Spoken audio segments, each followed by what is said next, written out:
Hello दोस्तों, subscribe कीजिए doctor Ranjit Kumar Singh IAS channel को और साथ ही साथ बेल आइकन को भी दबाइए अपने आईएएस की प्रिपरेशन को द बेस्ट करने के लिए।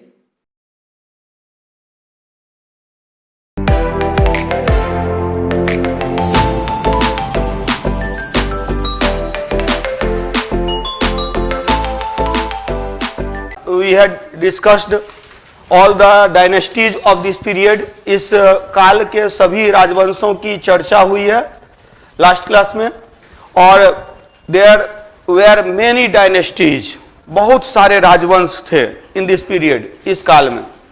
तो बहुत सारे राजवंश हैं, तो इन राजवंशों से संबंधित बहुत सारी बातें हैं। तो कम समय में, चूंकि टारगेट है, अगर ये टारगेट नहीं रहता, फाउंडेशन रहता, तो एक एक चीज में लिखाता और उसमें फिर काफी समय लगेगा, कम से कम 4 से 5 क्लासेस लगेगी। लेकिन वन क्लास, एक क्लास में आज हमें इस चीज को खत्म करना है। ठीक है, तो जो स्टडी मटेरियल है वो अवेलेबल है सबके पास। इसमें जो जो पॉइंट है उसको डिस्कस करना है फटाफट में, यानी कम समय में बहुत ज्यादा करना है। जिन्होंने आज की क्लास नहीं की तो समझिए उनका बहुत कुछ छूट जाएगा। अब इसी कारण से चलिए तो स्टार्ट करते हैं हम लोग। Let's start pre medieval, that is Rajput period, Rajput काल में। तो सबसे पहला पॉइंट यही है कि 750 से 1200 ईस्वी तक का काल, time period from 750 AD to 1200 AD. 750 ईस्वी से 1200 ईस्वी के काल को पूर्व मध्यकाल कहा जाता है। इसमें दो विशेषताएं हैं। पहला तो यह है कि कन्नौज, पाटलिपुत्र के स्थान पर कन्नौज शक्ति का केंद्र बन गया। Kannauj became the centre institute of Pataliputra. और दूसरा है कि संपूर्ण भारतवर्ष में फ्यूडल पावर, यानी सामंत शक्तियां, सामंती शक्तियों का उद्भव होता है। सामंतवाद एट द टॉप, जो क्या कर सकते हैं, फ्यूडलिज्म एट द टॉप। सामंतवाद अपने चरमोत्कर्ष पर था। सामंतवाद चरमोत्कर्ष पर मतलब सामंत शक्तिशाली हो गए थे, वे अपने आप को राजा कहने लगे थे। तो it was the period of state under the state. इसी में देखिए क्या क्या है। इस काल की विशिष्ट सामंतवादी विचारधारा ने संपूर्ण भारत में अनेक राजाओं के उद्भव को संभव बनाया। तो जो political thought of this period is the reason for rise of different kings, मतलब कि different kingdoms, different dynasties, अलग अलग राजवंशों के उद्भव का कारण क्या है? इस समय की राजनीतिक सोच है। डॉक्टर ईश्वरी प्रसाद, एक टर्म याद रखिएगा, क्या नाम है? डॉक्टर ईश्वरी प्रसाद। डॉक्टर ईश्वरी प्रसाद ने इस काल को राज्य के अंदर राज्य का काल कहा। State under the time period in which state under the state. तो state under the state period, इस काल को राज्य के अंदर राज्यों का काल, states under the state, states under the state. एक सुप्रीम पावर है, एक मेन पावर है, और इसके अंतर्गत अनेक स्टेट हैं, और सब अपने आप को इंडिपेंडेंट फील कर रहे हैं, सब अपने आप में स्वतंत्र महसूस कर रहे हैं। तो इसीलिए राज्य के अंदर राज्यों का काल कहा। और इसे ही इन राज्यों को, ये जो छोटे छोटे राजवंश थे, इन राजवंशों को विंसेंट आर्थर स्मिथ महोदय ने इन्हें, मतलब कि इन राजवंशों की, यानी कि इन राजवंशों को विदेशी, एक तरह से देखा जाए तो एक चीज ध्यान में रखिएगा, मैंने पिछले क्लास में भी डिस्कस किया है। राजपूत काल को अलग अलग रूपों में लोग देखते हैं। कुछ लोग बोलते हैं कि ये आदिम वंशज, यानी क्या है, प्राचीन जाति के वंशज हैं। अब कुछ लोग मानते हैं कि नहीं, ये बाहर से आए हुए हैं। तो अलग अलग लोगों का अलग अलग मत है। पहला पॉइंट आज का याद रखना है, और वो ये है कि डॉक्टर ईश्वरी प्रसाद ने इस काल को, this period was called states under the state, राज्य के अंदर राज्यों का काल कहा ईश्वरी प्रसाद ने। दिमाग बैठ गया। इसके बाद दूसरा है कि इसके बारे में विंसेंट आर्थर स्मिथ ने कहा कि राजपूत जो थे आदिम या प्राचीन जाति के वंशज थे। दे वेर द प्रीसीडेटर ऑफ, तो वंशज थे किसके? तो एंशियंट कास्ट, एंशियंट पीपुल, जो पुराने, जो प्राचीन जाति के वंशज थे, ये किसने कहा? स्मिथ ने कहा। कनिंघम ने कहा, कनिंघम ने इसको, इनको किन का वंशज कहा?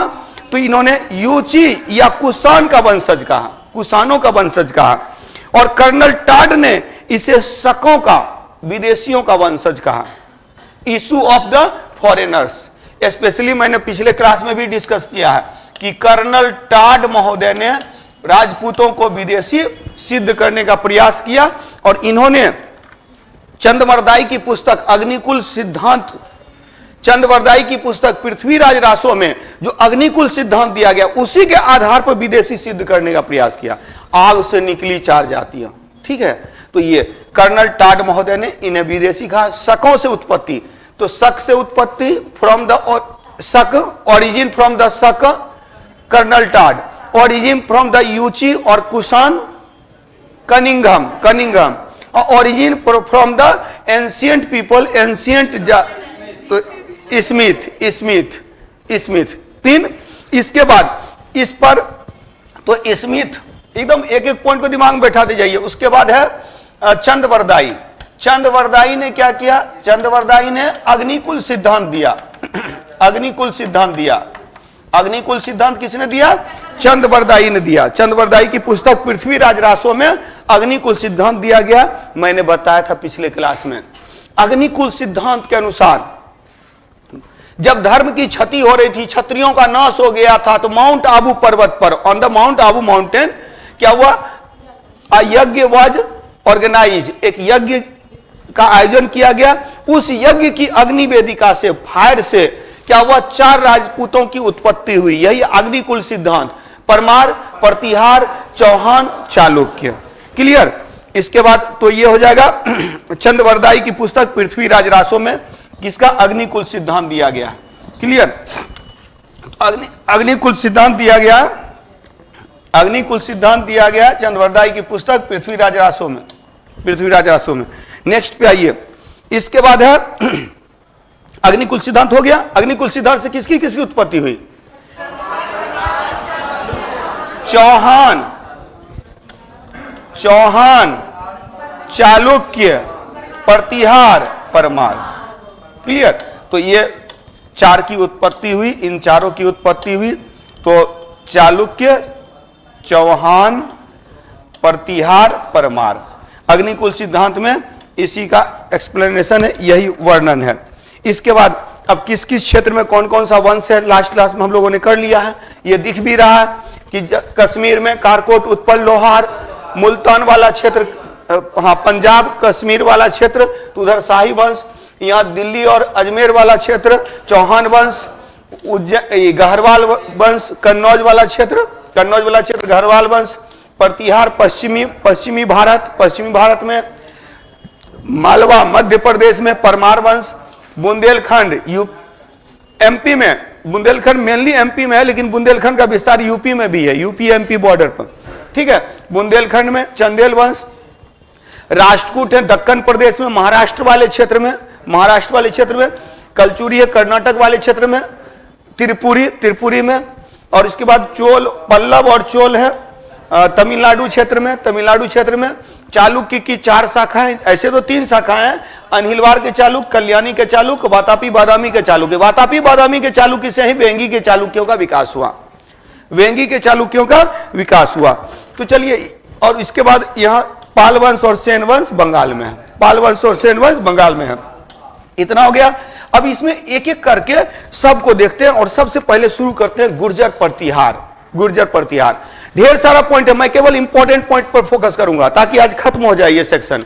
गुर्जर प्रतिहार, पहली बात याद रखिएगा, प्रतिहार को ही गुर्जर प्रतिहार भी कहा जाता है, प्रतिहार को ही गुर्जर प्रतिहार भी बोला जाता है। गुर्जर प्रतिहार, गुर्जर, गुज्जर भी इसको बोलते हैं, गुज्जर, गुर्जर प्रतिहार, गुर्जर प्रतिहार बोला जाता है। प्रतिहार वंश का संस्थापक कौन था? हरिश्चंद्र। वास्तविक संस्थापक नागभट्ट प्रथम, नागभट्ट प्रथम। हम लोग पढ़ रहे हैं, we are studying Pratihara dynasty, Pratihara वंश। पहले बात तो ये याद रखिए, प्रतिहार वंश कहां है? पश्चिमी भारत, पश्चिम वेस्टर्न इंडिया। अब है प्रतिहार वंश का संस्थापक हरिश्चंद्र, नागभट्ट प्रथम। और इसका शक्तिशाली शासक, इसमें 3 शासक मैंने बताया था, अगर आप लोग को याद होगा, त्रिपक्षीय संघर्ष में जितने शासक दिए हुए हैं ना, उसमें 3 आपके लिए इंपॉर्टेंट है। वत्सराज, नागभट्ट द्वितीय,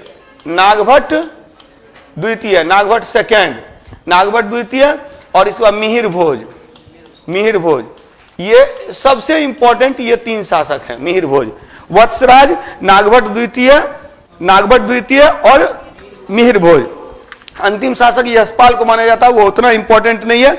यहां याद रखेंगे कि इन तीनों का संबंध किससे है? त्रिपक्षीय संघर्ष से। और सबसे इंपॉर्टेंट है, हाँ, इसमें इन तीनों के अलावा ये तीनों शक्तिशाली हैं, एक महेंद्रपाल भी हुआ था। कौन हुआ था? महेंद्रपाल। और महेंद्रपाल के समय में साहित्य कला का विकास हुआ, साहित्य एवं कला का विकास हुआ। In the time period of Mahendrapal literature का विकास होता है। महेंद्रपाल के दरबार में गुरु राजशेखर रहते थे। कौन रहते थे?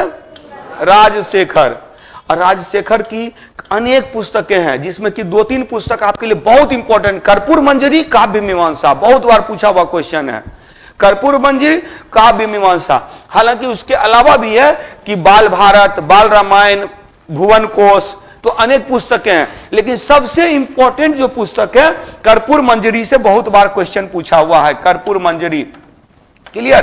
तो कर्पूर मंजरी, तो इनकी पुस्तक क्या क्या? कर्पूर मंजरी, काव्य मीमांसा, बाल भारत, बाल रामायण, भुवन कोश, तो इतना मुझे याद है। हालांकि यहां पर और भी दिया हुआ है, विद्वशाल भंजिका, फिर उसके बाद हरविलास, ये सब पुस्तकें, लेकिन मोस्ट इंपॉर्टेंट है कर्पूर मंजरी, काव्य मीमांसा, भुवन कोश आप कर सकते हैं, भुवन कोश। और उसके बाद देखिए बाल भारत, बाल रामायण, क्लियर? और इसके बाद याद रखिएगा, इसके बाद महेंद्रपाल के बाद आया महिपाल। अब महिपाल के बाद जो है, हाँ, इससे पहले एक चीज और याद रखेंगे कि मैंने बताया कि मिहिर भोज के बाद शुरू के जो 3 महत्वपूर्ण शासक हैं, वत्सराज, नागभट्ट और मिहिर भोज। मिहिर भोज के बाद आता है कौन? महेंद्रपाल। महेंद्रपाल का काल किसके लिए इंपॉर्टेंट है? साहित्य कला के विकास के लिए। तो साहित्य के विकास के लिए इसके समय में Rajshekhar was in the court of Mahendrapal. Mahendrapal के दरबार में कौन था? राजशेखर था। राजशेखर रोट मेनी बुक्स, अनेक की पुस्तकों की रचना की, और इन पुस्तकों में जो सबसे इंपॉर्टेंट है वो कौन सा है? कर्पूर मंजरी, काव्य मीमांसा। क्लियर? तो ये हो गया। इसके बाद याद रखिएगा महिपाल के समय में, महेंद्रपाल के बाद आ रहे महिपाल के समय में अल मसूदी भारत आया था।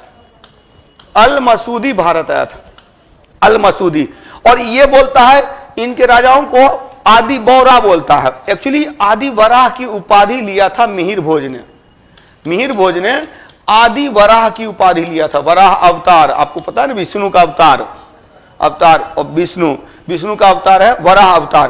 तो आदि वराह की टाइटल लिया था किसने? मिहिर भोज ने। तो ये शासकों को क्या बोलता है? बौरा बोलता है। मेनली ये विष्णु की उपासना करेंगे तो वैष्णव धर्म के होंगे, तो ये वैष्णव धर्म के उपासक थे। ये किसके थे? वैष्णव धर्म के उपासक थे। क्लियर हो गया? तो इसको पूरा क्लियर कर दिया जाए। तो इसमें याद रखिएगा प्रतिहार वंश से क्या क्या पॉइंट दिमाग में रखना है। Founder of Pratihara dynasty Harishchandra, but real founder Nagabhata first, then most powerful Nagabhata second, Nagabhata द्वितीय सबसे शक्तिशाली था।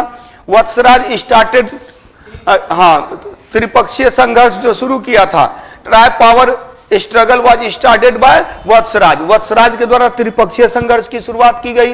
और उसके बाद मिहिर भोज के समय में कन्नौज पर कब्जा हो गया। मिहिर भोज ने आदि वराह की उपाधि ली। Mihir Bhoj had taken the title of Adi Varaha. और इसके बाद याद रखेंगे मिहिर भोज के बाद महेंद्रपाल शासक बना। महेंद्रपाल के दरबार में राजशेखर था। राजशेखर की पुस्तक का नाम है कर्पूर मंजरी और काव्य मीमांसा, और भुवन कोश, बाल भारत, बाल रामायण, हर विलास भी है। तो अनेक पुस्तकें हैं, लेकिन कर्पूर मंजरी याद रखेंगे। इसके बाद महिपाल आता है। महिपाल के दरबार में अल मसूदी भारत आया था। अल मसूदी बगदाद का निवासी था। बगदाद का निवासी 915-16 ईस्वी में भारत आया था।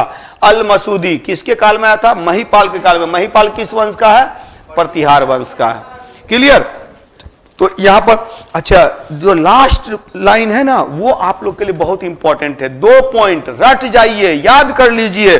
प्रतिहार शासकों के पास भारत में अच्छे नस्ल के अश्वारोही सैनिक थे, जो हॉर्स राइडर मिलिट्री, जो गुड क्वालिटी के हॉर्स राइडर मिलिट्री थे इनके पास। गुड क्वालिटी के हॉर्स राइडर मिलिट्री किसके पास था? प्रतिहारों के पास। और इसीलिए जब भी फॉरेन अटैक हुआ, विदेशी आक्रमण हुआ, तो उन्होंने गेटकीपर का रोल निभाया, तो उन्होंने द्वारपाल की भूमिका निभाई। तो भारत के द्वारपाल की भूमिका किस राजपूत वंश ने निभाई? तो वो प्रतिहारों ने निभाई, प्रतिहारों ने निभाई। चलिए प्रतिहार के बाद आते हैं सेकंड में हम लोग गहरवाल वंश। सेकंड में गहरवाल वंश, क्लियर।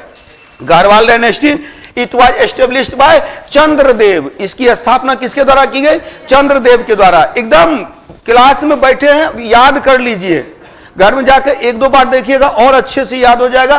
प्रतिहार वंश के बाद गहरवाल वंश कर रहे हैं। गहरवाल का जो मुख्य क्षेत्र था विंध्याचल पर्वत के ऊपर, विंध्याचल पर्वत के आसपास का क्षेत्र, यहां से यहां का क्षेत्र था।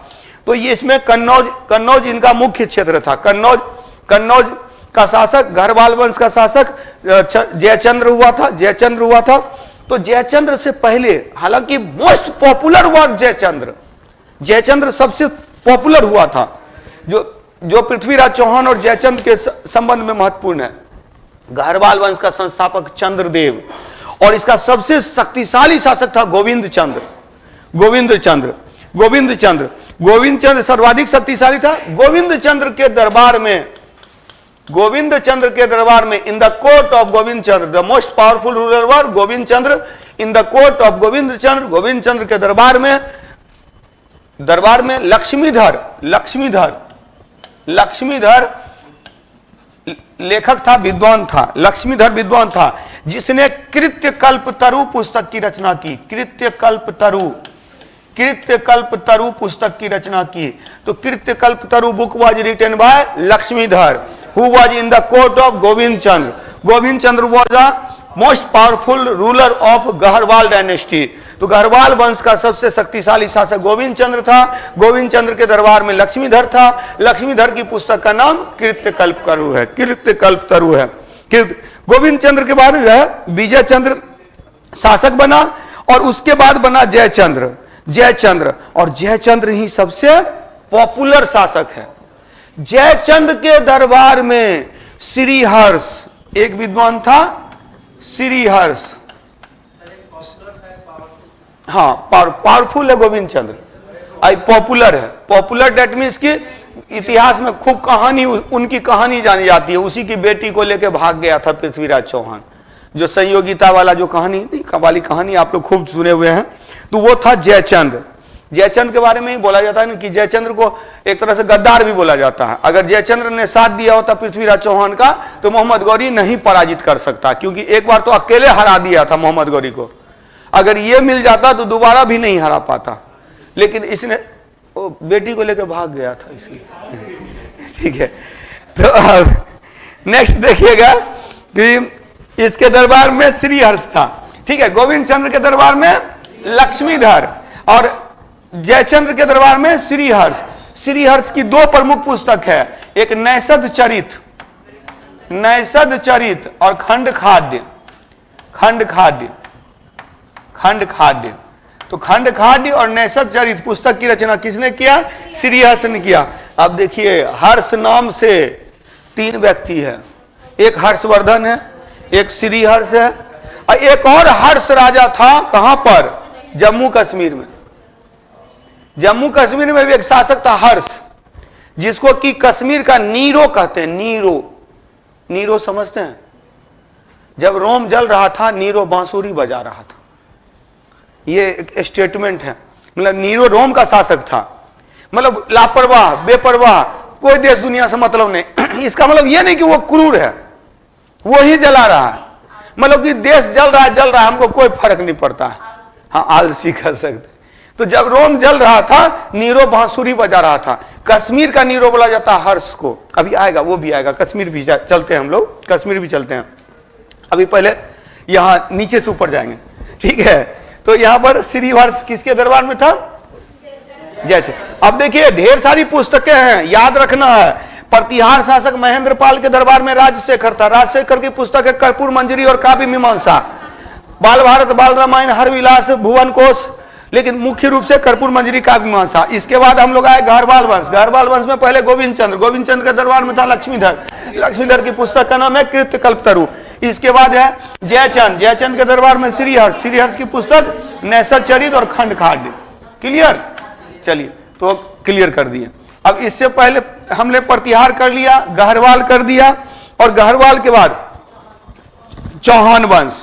लेकिन चौहान से पहले याद रखिएगा, पृथ्वीराज चौहान को मदद नहीं किया था। 1192 में पृथ्वीराज चौहान पराजित हुआ, तो अगले 2 साल के बाद 1194 में चंदावर के युद्ध में जयचंद को मोहम्मद गौरी ने पराजित किया।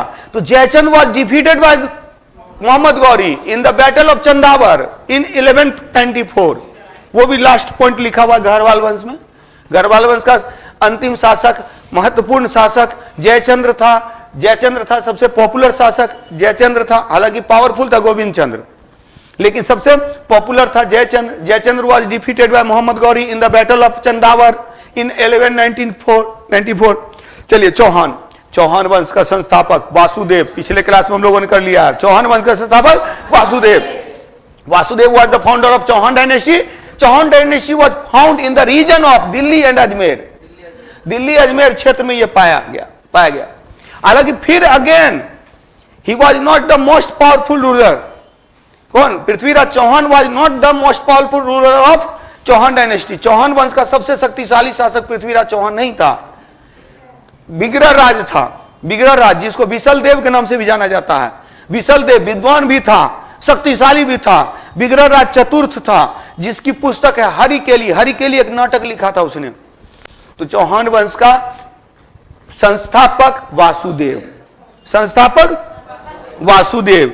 और इसके बाद जो शासक हुआ वाकपति, उसके बाद एक शक्तिशाली शासक था, और वाकपति के बाद आता है विग्रह राज चतुर्थ। तो चौहान वंश का सबसे शक्तिशाली शासक और विग्रह राज है। विग्रह राज ये विद्वान भी है। विग्रह राज चतुर्थ है, 4th, और ये बीसल देव के नाम से फेमस है। बीसल देव के नाम से इसने एक बीसल देव के नाम से इसने एक नाटक भी लिखी है,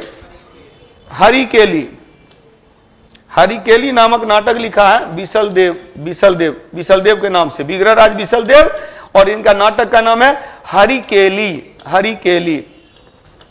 केली। क्लियर? तो हरि केली एक संस्कृत नाटक है।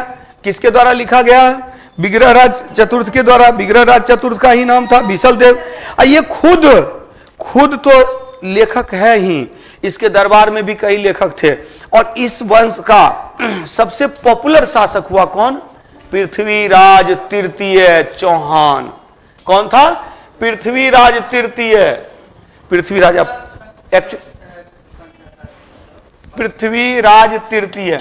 देखिए एक बात याद रखिएगा, एक्चुअली पहले क्या होता था ना, कि जो दादा का नाम है वही पोता का नाम रहता था।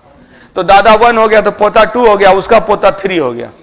तो इस तरह से पृथ्वीराज तृतीय। अब बाकी आपके लिए इंपॉर्टेंट नहीं है। पृथ्वीराज तृतीय चौहान, जो पृथ्वीराज तृतीय चौहान, जो पृथ्वीराज चौहान के नाम से जाना जाता है, जिसे मोहम्मद गौरी, इसने 1191 में मोहम्मद गौरी को हराया तराइन के प्रथम युद्ध में। In the first battle of Tarain he defeated Mohammad Ghori, and he was defeated by Muhammad Ghori in 1192 in the second battle of Tarain. दूसरे युद्ध में पराजित हुआ। Third battle of Tarain was fought in 1215 between Yalduz and Iltutmish. Yalduz और इल्तुतमिश के बीच में तीसरा तराइन का युद्ध हुआ था 1215 ईस्वी में। वो आगे हम लोग पढ़ेंगे। अभी याद रखेंगे तराइन का 2 युद्ध। तराइन का तीसरा युद्ध भी हुआ था, उस पर कई जगह क्वेश्चन पूछे गए हैं, इसलिए इंपॉर्टेंट है।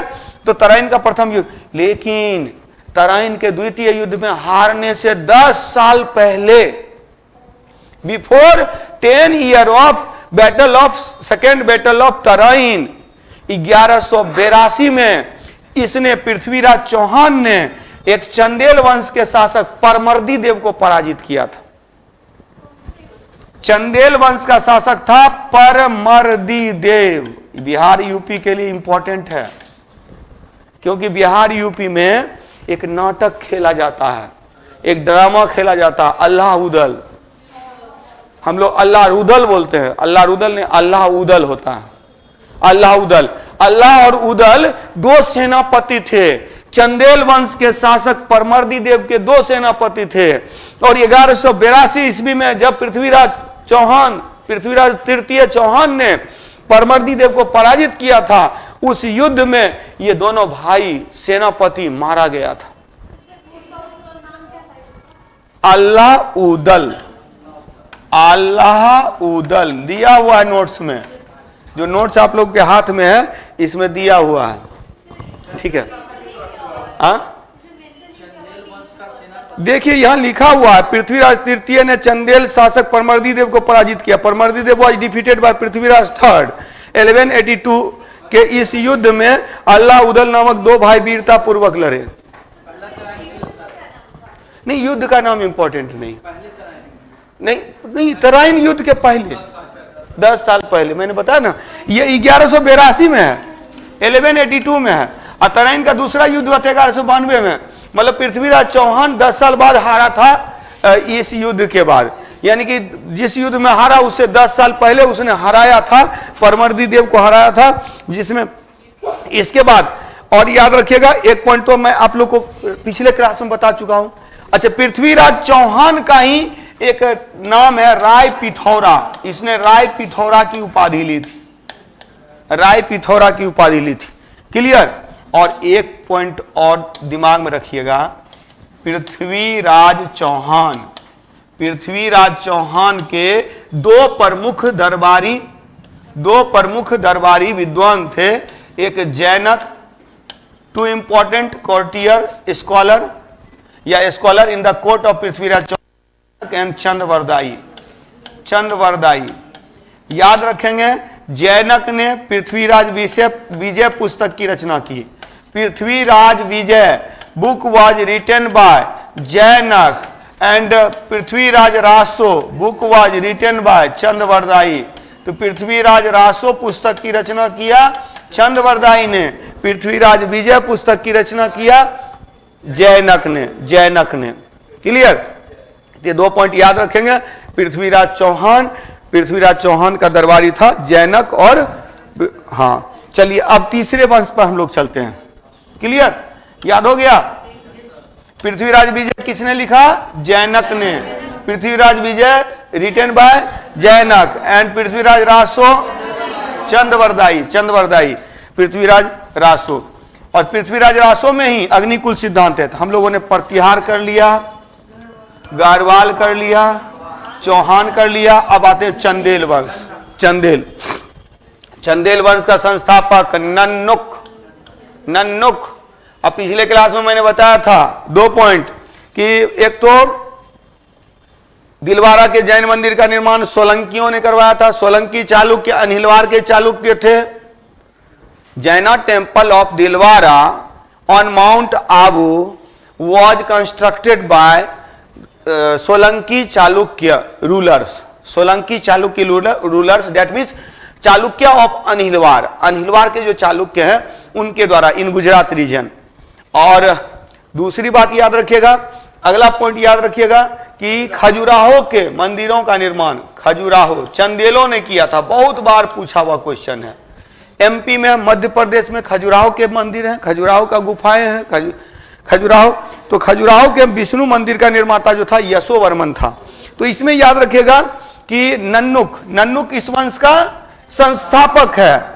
और मैंने बताया था जब महमूद गजनवी भारत पर आक्रमण किया था, महमूद गजनवी ने जब भारत पर आक्रमण किया था तो शाही वंश के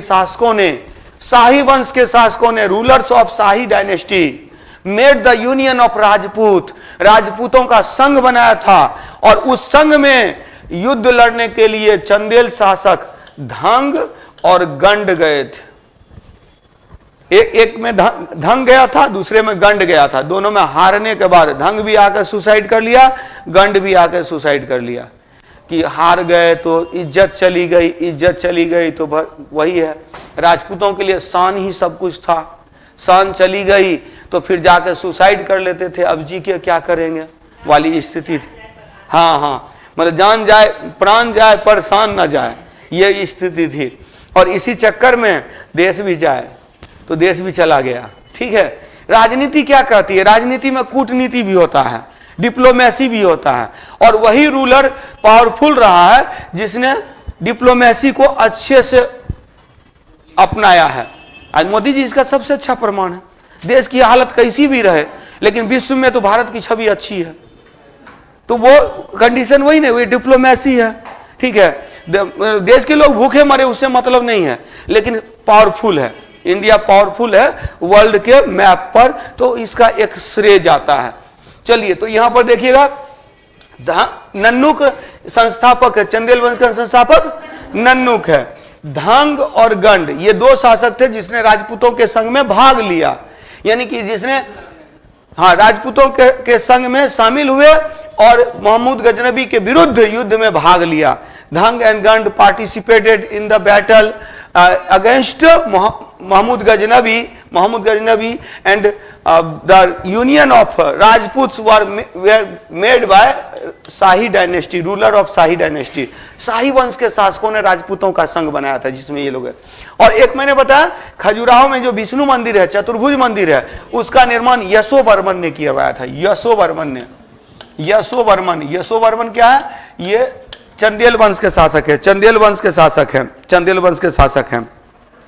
और इसके बाद तो ये इतना पॉइंट यहां से इंपॉर्टेंट है। नेक्स्ट पे चलते हैं हम लोग। नेक्स्ट है परमार वंश, next Parmar dynasty, Parmar. Clear? तो इसको क्लियर कर दिया जाए। तो सबसे पहले प्रतिहार वंश संस्थापक हरिश्चंद्र और वास्तविक संस्थापक नागभट्ट प्रथम। गहरवाल वंश संस्थापक चंद्रदेव और सबसे शक्तिशाली शासक गोविंद चंद्र और सबसे पॉपुलर जयचंद्र। चौहान वंश संस्थापक वासुदेव, सबसे शक्तिशाली विग्रहराज चतुर्थ और सबसे पॉपुलर पृथ्वीराज चौहान। इसके बाद चंदेल वंश का संस्थापक नन्नुक, यशोवर्मन, धांगगंड और एक और चंदेल वंश का शासक था परमर्दी देव, जिसको पराजित किया था किसने? पृथ्वीराज चौहान तृतीय ने, जिसमें उसका सेना नायक मारा गया अल्लाउदल। क्लियर? इतना हो गया। चंदेल के बाद परमार वंश, परमार में ही बताया था। परमार वंश का संस्थापक है सीयक या उपेंद्र राज। इसका संस्थापक कौन है? सीयक या उपेंद्र राज। सीयक और Upendra Raj was the founder of Parmar dynasty. Parmar वंश का संस्थापक है सीयक या उपेंद्र राज। और परमार वंश का सबसे जो पॉपुलर शासक था वो था राजा भोज परमार। वो न केवल खुद विद्वान था बल्कि विद्वानों का संरक्षक भी था। उसके समय में एक धारा नगरी की स्थापना हुई थी। धारा नगरी वाज एस्टेब्लिश्ड बाय भोज परमार के द्वारा, राजा भोज के द्वारा स्थापित किया गया था। और बोला जाता है कि धारा नगरी में विद्या और विद्वान का निवास था। और जब पता है, जब राजा भोज की मृत्यु हुई, after the death of Raja Bhoj, a sentence became popular, एक वाक्य काफी पॉपुलर हुआ। अद्य धारा निराधारा निरालंबा सरस्वती। अद्य धारा निराधारा निरालंबा सरस्वती, यानी कि अब धारा नगरी जो है वो विद्या के लिए, विद्वानों के लिए निराश्रित हो गई क्योंकि राजा भोज नहीं रहे। तो अद्य धारा निराधारा निरालंबा सरस्वती, ये स्टेटमेंट बोला जाता है फॉर भोज परमार की पुस्तक भी है। उसने कई पुस्तकों की भी रचना की। जो सबसे पॉपुलर 3 पुस्तक है, सरस्वती कंठाभरण, आयुर्वेद सर्वस्व और समरांग सूत्रधार। तो सबसे पहले तो बात करते हैं हम लोग किसकी? परमार वंश की। परमार वंश का संस्थापक कौन है? सीयक या उपेंद्र राज है। इसके बाद जो नहीं श्रीहर्ष, हाँ श्रीहर्ष को सीयक भी बोला जाता है, वही नेम ये है, लेकिन वो श्रीहर्ष दूसरा है, वो सीयक दूसरा है। हाँ उपेंद्र राज को हाँ नहीं अलग अलग व्यक्ति हैं ये दोनों। यहाँ जो है ना, यहाँ क्या है ना कि कहीं कहीं मिलता है कि इसका संस्थापक सीयक था, यहां दो व्यक्ति के संदर्भ में है। ये नहीं कि उपेंद्र राज ही सीयक था, सीयक या उपेंद्र राज को बोला जाता है। और श्रीहर्ष को सीयक बोला जाता है, वो लेखक है, राइटर है, राजा नहीं है। ठीक है, नेक्स्ट याद रखिएगा। इसके बाद सीयक या उपेंद्र राज के बाद जो पॉपुलर हुआ था, जो शक्तिशाली हुआ था, वाकपति मुंज, भोज नगरी उसी के समय में स्थापित हुआ था, भोज नगरी। तो वाकपति मुंज, और वाकपति मुंज ने ही धारा नगरी में मुंज सागर झील का, तो देखिए ना यहां लिखा हुआ है ना, परमारों की आरंभिक राजधानी उज्जैनी थी, बाद में भोज ने इसको धारा नगरी स्थानांतरित किया। तो परमार की राजधानी शुरू में उज्जैन थी, उज्जैन, और बाद में ये इसने एक नगर बसाया, धारा नगरी बसाया। और धारा जो है, ये धारा नगरी जो है, अच्छा धारा नगरी में एक चीज याद रखिएगा, यहीं पर एक भोजशाला मतलब यहां पर एक सरस्वती की पूजा करने के लिए एक मंदिर का निर्माण किया गया था, जिसको कि भोजशाला मंदिर कहते हैं। लेकिन बाद में जब तुर्कों का आक्रमण हुआ तो इस मंदिर का ऊपर का पार्ट उड़ा दिया गया और इसको गुंबद बना दिया गया, इसको मस्जिद बना दिया गया। तो यहां क्या है कि तो बाद में क्या हो गया कि लेकिन यहां सरस्वती की प्रतिमा भी है। तो बाद में यहां के लोगों ने क्या किया, यहां दोनों चीज, हिंदू मुस्लिम जो है, जिसमें बाबरी मस्जिद ढाई जा रही थी ना, बाबरी मस्जिद को गिराया जा रहा था, उसमें टीवी पर इस धारा नगरी के बारे में, मतलब कि ये भोजशाला मस्जिद को दिखाया जा रहा था कि एक ऐसा जगह है जहां पर शुक्रवार को लोग नमाज पढ़ते हैं और मंगलवार को जहां पूजा करते हैं, और 2 ही दिन खुलता है, बाकी दिन ताला बंद रहता है। तो ये मतलब कहने का अर्थ है कि वो, हाँ, तो सब सामंजस्य, आपसी सहमति से ये बात बनी कि ऐसे बंद रहेगा, एक दिन हिंदू जाएंगे पूजा करने के लिए, एक दिन जाएंगे मुसलमान जाएंगे नमाज पढ़ने के लिए। तो ये भोजशाला में वाकदेवी की प्रतिमा इसी ने स्थापित किया था, किसने, राजा भोज ने। तो देखिएगा, पहले था वाकपति मुंज जो है, इसका एक शक्तिशाली शासक रहा, और जो सबसे पॉपुलर है, शक्तिशाली है, वो है भोज परमार, राजा भोज, जिसको राजा भोज कहते हैं। इसी के बारे में कहानी है कि कहां राजा भोज, कहां गंगू तेली। आर्थिक स्थिति गड़बड़ाती है, आर्थिक स्थिति गड़बड़ है। कल नहीं ना आए थे तो कल तो बताए हैं ये कहानी। कोई किसी वंश का नहीं था, वो तो सामान्य व्यक्ति था, बोले नहीं कि देख के लगता है फकीर लेकिन निकलते हैं अमीर। ठीक है, वही था गंगू तेली, हाँ, जिसको देख करके लोगों ने मजाक उड़ाया। वो जो फटे हाल में था ना, तो किसी ने मजाक उड़ाया, उसने नहीं, किसी ने जो उसको जानता था उसने कहा कि क्यों नहीं गंगू तेली से मदद ली जाए। तो उसी पर उसको देख करके कमेंट किया, कहाँ राजा भोज, कहाँ गंगू तेली, ये मजाक किया उसके ऊपर। और दूसरे दिन वो मजाक जो है महंगा पड़ गया कि दूसरे दिन जो है राजा भोज को आर्थिक मदद मिल गई गंगू तेली से, गंगू तेली के द्वारा आर्थिक मदद मिल गई। चलिए ठीक है, नेक्स्ट पे आते हैं।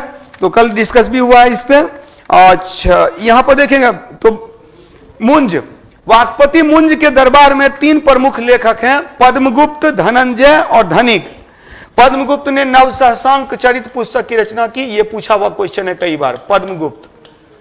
ठीक है, याद रखेंगे। परमार वंश का संस्थापक कौन है, सीयक है उपेंद्र राज। परमार वंश का जो वाकपति मुंज, उसके बाद शासक हुआ और उसके बाद भोज हुआ। वाकपति मुंज के दरबार में, वाकपति मुंज भी विद्वानों का संरक्षक है। वाकपति मुंज के दरबार में पद्मगुप्त, धनंजय और धनिक, ये 3 व्यक्ति हैं। और स्पेशली याद रखिए, पद्मगुप्त ने नवसहसांक चरित पुस्तक की रचना की और धनंजय ने 10 रूपक की रचना की, 10 रूप या 10 रूपक की रचना की। और इसने किया था नवसहसांक चरित पुस्तक की रचना किया, नवसहसांक चरित पुस्तक की रचना किया।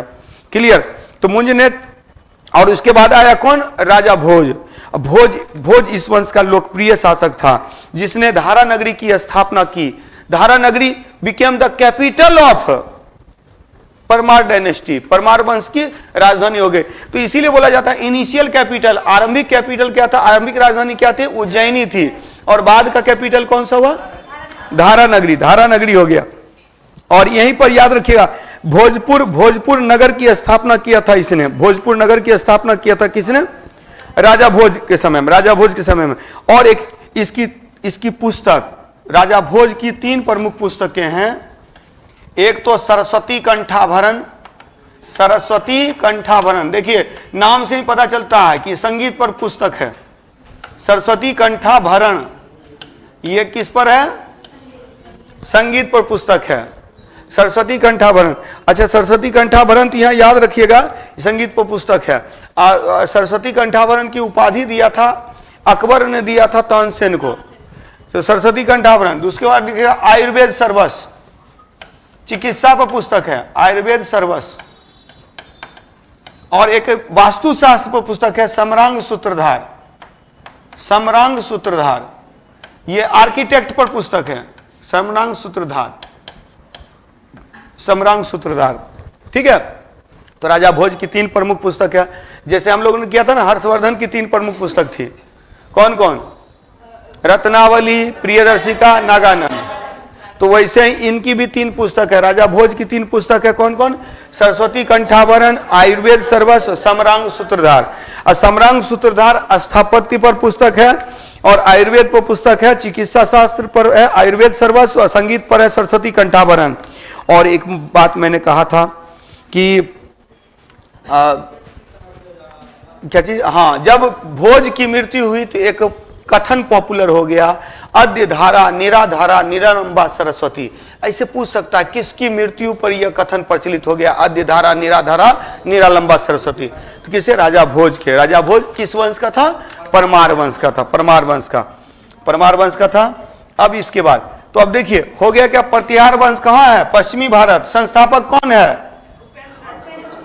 प्रतिहार वंश हरिश्चंद्र। गहरवाल वंश ये विंध्याचल के ऊपर वाले क्षेत्र में, कन्नौज इसकी राजधानी थी गहरवाल वंश की। गहरवाल वंश का संस्थापक चंद्रदेव। चौहान दिल्ली अजमेर वाले क्षेत्र में, संस्थापक वासुदेव। चंदेल है बुंदेलखंड वाले क्षेत्र में, संस्थापक नन्नूक। उसके बाद परमार है मालवा, मालवा उज्जैन वाले क्षेत्र में मध्य प्रदेश में, इसका संस्थापक सियक या उपेंद्र राज। इसके बाद हम लोग करते हैं चालुक्य वंश। चालुक्य की कितनी शाखाएं? 3 शाखाएं थी और तीसरी से ही चौथी का विकास हुआ। तो सबसे पहले अनिलवार के चालुक्य की बात करेंगे। देखिए यहां अनिलवार का चालुक्य, ये जो है ना यहां पर है अनहिलवार, अनहिलवार, अनहिलवार का चालुक्य ये गुजरात क्षेत्र में है। कल्याणी का चालुक्य ये है महाराष्ट्र में। वातापी बादामी का चालुक्य ये कर्नाटक में, वातापी बादामी का चालुक्य। इसी से बेंगी के चालुक्य का विकास हुआ, आंध्र प्रदेश क्षेत्र में बेंगी के चालुक्य, बेंगी चालुक्य। तो ये याद रखेंगे 4। अनहिलवार के चालुक्य का संस्थापक मूलराज। कल्याणी के चालुक्य का संस्थापक तैलप। मूलराज, मूलराज था संस्थापक अनिलवार के चालुक्य का। तैलप द्वितीय था, तैलप द्वितीय था। कल्याणी के चालुक्य का संस्थापक। वातापी बादामी का है पुलकेशिन, पुलकेशिन प्रथम, पुलकेशिन प्रथम या जयसिंह, पुलकेशिन प्रथम या जयसिंह, जयसिंह दिया हुआ है। वातापी बादामी जयसिंह, हाँ जयसिंह भी रहता है, कहीं कहीं जयसिंह भी रहता है, जयसिंह या पुलकेशिन। ऐसे ज्यादातर क्वेश्चन पुलकेशिन प्रथम से ही पूछा हुआ है, पुलकेशिन प्रथम से कई बार पूछा हुआ क्वेश्चन यहाँ। और बेंगी के चालुक्य का विष्णुवर्धन, विष्णुवर्धन, विष्णुवर्धन। क्लियर। अब देखेंगे अनिलवार के चालुक्य मूलराज, मूलराज के बाद एक फेमस शासक हुआ भीम प्रथम। भीम प्रथम के काल में महमूद गजनवी ने आक्रमण किया था। भीम प्रथम आफ्टर मूलराज, मूलराज के बाद भीम प्रथम became the popular ruler. Bhim प्रथम एक लोकप्रिय शासक हुआ। In the period of Bhim first, Bhim प्रथम के काल में महमूद गजनवी अटैक्ड ऑन सोमनाथ, सोमनाथ पर आक्रमण किया था, सोमनाथ के मंदिर को लूटा था, सोमनाथ के मंदिर को लूटा था 1125-26 ईस्वी में। 1025-26 में महमूद, फिर आने दीजिए ना, अगला सेक्शन आएगा तो उसमें बताएंगे ही महमूद गजनवी क्यों आया, मोहम्मद गौरी क्यों आया। देखिए मूल जो कारण था लूटना था भारत को महमूद गजनवी के लिए। हालांकि कुछ इतिहासकार मानते हैं कि धर्म का प्रचार भी करना है, लेकिन उसमें बताऊंगा बुद्ध शिकन उसको कहा भी जाता है कि मूर्ति का नष्ट करने, लेकिन वो मंदिर इसीलिए नहीं लूटा कि वो हिंदू धर्म से संबंधित है, मंदिर इसीलिए लूटा कि सोना चांदी का केंद्र था, खजाना था। एक्चुअली मंदिर में इतना पैसा जमा होने लगा ना, अब लोगों से ले करके मंदिर तो बहुत धनी हो जाता है। आज ही देखिए ना, जितना भी बड़ा बड़ा मंदिर इंडिया का है, सबसे धनी वही लोग हैं। वहाँ तो तिरुपति सब में तो वहाँ का जो पुजारी लोग हैं वो तो खाली सोना से पूरा, हाँ हाँ, चलिए तो वो अलग मैटर है। चलिए, तो इसी कारण से तो अगर कोई लूटेगा, अगर कोई लूटना चाहेगा, अगर कोई प्लानिंग करेगा तो वैसा ही जगह में प्लानिंग करेगा जहाँ ज्यादा माल मिलेगा। तो वही था कि ज्यादा था, तो इसीलिए। अच्छा, भीम प्रथम जब अटैक किया ना, आक्रमण किया, तो भीम प्रथम भाग गया, ठीक है, तो लूट उठ के चला गया। अब भीम प्रथम सोचा कि ऐसे में तो अब जनता जो है सो गाली देगी, विरोध करेगी, तो उसने क्या, आया और आकर के फिर से मंदिर का निर्माण करवा दिया। अब पहले था ईंट का मंदिर, तो पत्थर से बनवा दिया कि अब कोई तोड़ेगा नहीं, ताकि लोग खुश रहे, ठीक है। तो भीम प्रथम, अब भीम प्रथम बताए थे कि बड़का भीम था, भाग गया, बाद में आया अब छोटा भीम, छोटा भीम, तो छोटा भीम तो पटक पटक के मारता है। तो मोहम्मद गौरी जब अटैक किया ना, तो उसमें भीम द्वितीय था, ये सोचा हम भी लूटेंगे, लेकिन गया तो वहां पूरा, हाँ तो पूरा पटका मारा। तो इसी कारण से तब बोला लेकिन ना, और पता है फिर गुजरात तक की तरफ मुड़ के भी नहीं देखा हाँ, कभी नहीं गया। और जब कुतुबुद्दीन ऐबक ने गुजरात को जीता था तो इतना खुश हुआ ना कि उसको अपना सिपा सालार बना लिया, बोला कि ना ये ठीक है, मतलब कि जहां वो हारा था वहां जीता था कुतुबुद्दीन ऐबक। पढ़ेंगे उसको आगे। तो यहां देखेंगे कि अनिलवार के चालुक्य में मूल राजों के संस्थापक भीम प्रथम के समय में महमूद गजनवी ने आक्रमण किया तो सोमनाथ के मंदिर को लूटा था। अब भीम द्वितीय ने, जिसको मूल राज द्वितीय भी कहते हैं, उसने मोहम्मद गौरी को हराया था 1178 ईस्वी में। ये 1025-26 है, अब वो 1178 है। 1178 में जब अटैक किया था ना, आक्रमण किया था, Mohammad Ghori attacked on Gujarat, on Somnath, तो he was defeated by Bhim second, that is Mulraj second. Mulraj second Bhim second का ही नाम है, भीम सेकेंड का ही नाम है। तो यहां पर देखिए ये सारा पॉइंट आ गया, जितना पॉइंट मैंने बताया ये पॉइंट इसमें आ गया, क्लियर। तो अनिलवार के चालुक्य से इतना ही फेमस है। अनिलवार के चालुक्य का संस्थापक मूलराज प्रथम। और when Mahmud Ghaznavi attacked and looted Somnath temple, that time Bhim first was the ruler, Bhim प्रथम शासक था। और उसके बाद 1025-26 again Mohammad Ghori attacked and he was defeated by Bhim second, Bhim द्वितीय के द्वारा पराजित किया गया 1178 में। अब देखते हैं अनिलवार के चालुक्य के बाद यहां देखिए वातापी बादामी के चालुक्य। इसका संस्थापक ऐसे जयसिंह को बोला जाता है, लेकिन वास्तविक संस्थापक जो है पुलकेशिन प्रथम है, पुलकेशिन प्रथम। इसे एक ही पॉइंट आपके लिए इंपॉर्टेंट जो मैं बता चुका हूं, वातापी वंश का ही शासक हुआ पुलकेशिन द्वितीय, जिसने 630 ईस्वी में नर्मदा के युद्ध में, in the battle of Narmada के युद्ध में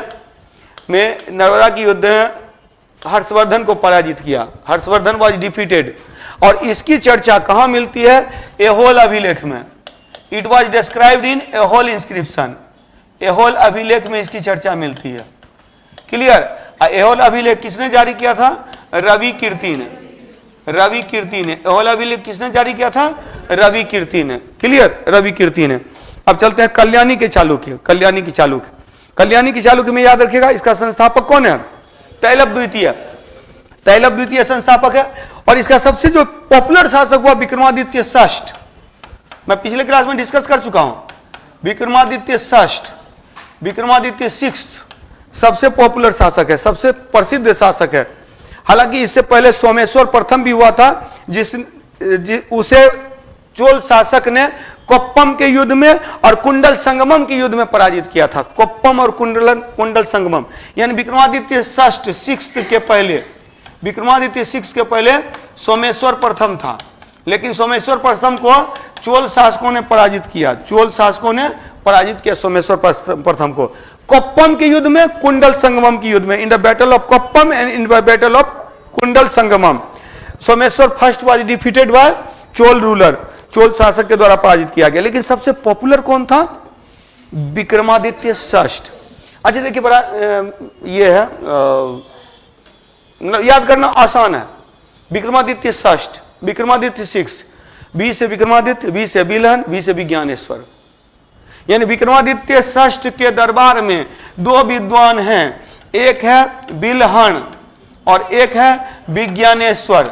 विज्ञानेश्वर विज्ञानेश्वर बिलहन ने विक्रमांक देव चरित पुस्तक की रचना की और विज्ञानेश्वर ने मिताक्षरा की रचना की।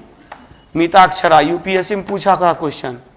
मिताक्षरा मिताक्षरा मिताक्षरा क्या है? हिंदू कानून ग्रंथ, हिंदू कानून ग्रंथ, Hindu law book. Mitakshara was written by Vigyaneshwar.